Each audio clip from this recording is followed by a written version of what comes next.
بسم اللہ الرحمن الرحیم۔ یاسین والقرآن الحکیم انک لمن المرسلین علی صراط مستقیم۔ ترجمہ: حکمت والے قرآن کی قسم، بے شک تم سیدھی راہ پر بھیجے گئے ہو۔ اس کی تفسیر کو پڑھتے ہیں۔ یاسین یہ حروف مقطعات میں سے ایک حرف ہے۔ اس کی مراد اللہ تعالیٰ ہی بہتر جانتا ہے۔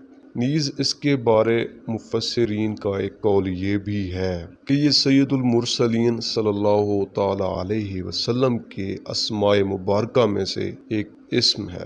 یاسین نام رکھنے کا شرعی حکم۔ اعلیٰ حضرت امام احمد رضا خان رحمۃ اللہ تعالی علیہ نے یاسین نام رکھنے کا جو شرعی حکم بیان فرمایا، اس کا خلاصہ یہ ہے کہ کسی کا یاسین اور طٰہٰ نام رکھنا منع ہے، کیونکہ بقول بعض علماء ممکن ہے کہ یہ دونوں اللہ تعالیٰ کے ایسے نام ہیں جن کے معنی معلوم نہیں۔ کیا عجب کہ ان کے وہ معنی ہوں جو غیر خدا پر صادق نہ آ سکیں، اس لیے ان سے بچنا لازم ہے۔ اور اعلیٰ حضرت رحمۃ اللہ تعالی علیہ کے بقول یہ نبی کریم صلی اللہ تعالی علیہ وسلم کے ایسے نام ہیں جن کے معنی سے واقف نہیں ہو سکتا، ان کا کوئی ایسا معنی ہو جو حضور اقدس صلی اللہ تعالی علیہ وسلم کے لیے خاص ہو اور آپ کے سوا کسی دوسرے کے لیے اس کا استعمال درست نہ ہو۔ ان ناموں کی اعلیٰ حضرت رحمۃ اللہ تعالی علیہ کی بیان کردہ رائے زیادہ مناسب ہے، کیونکہ ان ناموں کا حضور اقدس صلی اللہ تعالی علیہ وسلم کے لیے مقدس نام کے طور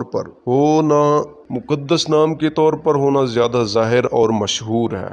جن حضرات کا نام یاسین ہے وہ خود کو غلام یاسین لکھیں اور بتائیں، اور دوسروں کو چاہیے کہ اسے غلام یاسین کہہ کر بلائیں۔ والقرآن الحکیم، حکمت والے قرآن کی قسم۔ اس آیت اور اس کے بعد والی دو آیات کا خلاصہ یہ ہے کہ کافروں نے حضور پر نور صلی اللہ تعالی علیہ وسلم سے کہا تھا کہ آپ رسول نہیں ہیں، اور نہ ہی اللہ تعالیٰ نے ہماری طرف کوئی رسول بھیجا ہے۔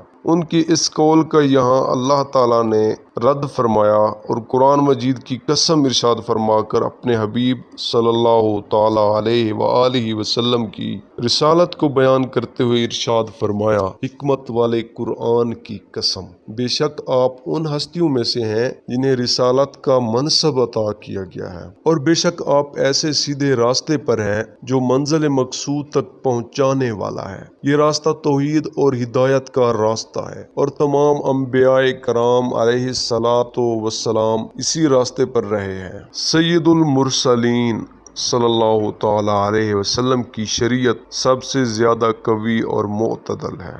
یاد رہے کہ تمام انبیاء کرام علیہم الصلاۃ والسلام صراط مستقیم پر ہی ہیں، اور جب یہ ارشاد فرما دیا کہ حضور اقدس صلی اللہ تعالی علیہ وآلہ وسلم رسولوں میں سے ہیں، تو اسی کے ضمن میں یہ بھی معلوم ہو گیا تھا کہ رسول اکرم صلی اللہ تعالی علیہ وآلہ وسلم صراط مستقیم پر بھی ہیں۔ البتہ یہاں حضور انور صلی اللہ تعالی علیہ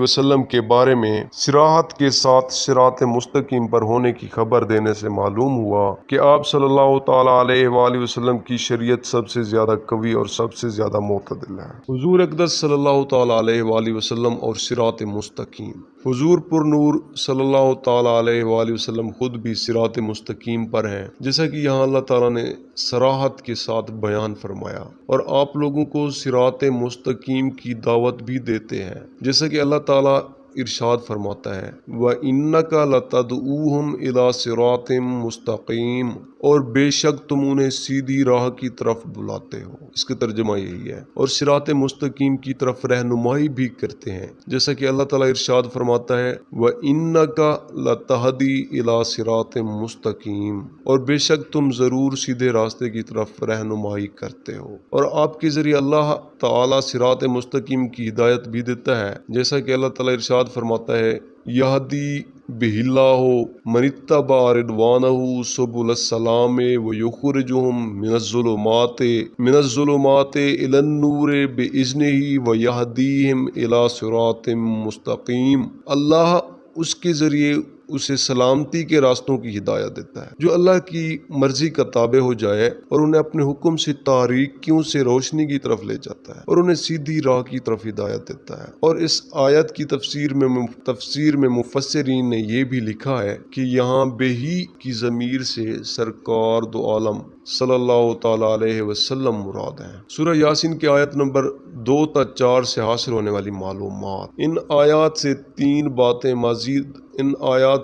باتیں مزید معلوم ہوئی ہیں۔ اللہ تعالیٰ کی بارگاہ میں سید المرسلین صلی اللہ تعالیٰ علیہ وسلم کا مقام اتنا بلند ہے کہ کافروں کی طرف سے آپ پر ہونے والے اعتراضات کا جواب اللہ تعالیٰ خود ارشاد فرماتا ہے۔ اللہ تعالیٰ کی بارگاہ میں حضور پر نور صلی اللہ تعالیٰ علیہ وسلم عظمت کے ایسے اعلیٰ مقام پر فیض ہیں کہ اللہ تعالیٰ نے آپ کی رسالت پر اپنے مقدس کلام قرآن مجید کی قسم ارشاد فرمائی ہے، اور یہ خصوصیت آپ صلی اللہ تعالیٰ علیہ وآلہ وسلم کے علاوہ اور کسی نبی علیہ السلام کو حاصل نہ ہوئی۔ حضور اقدس صلی اللہ تعالیٰ علیہ وآلہ وسلم کو سیادت اور سرداری کا وہ رتبہ عطا ہوا ہے جو کسی دوسرے رسول اور نبی علیہ السلام کو عطا نہیں ہوا۔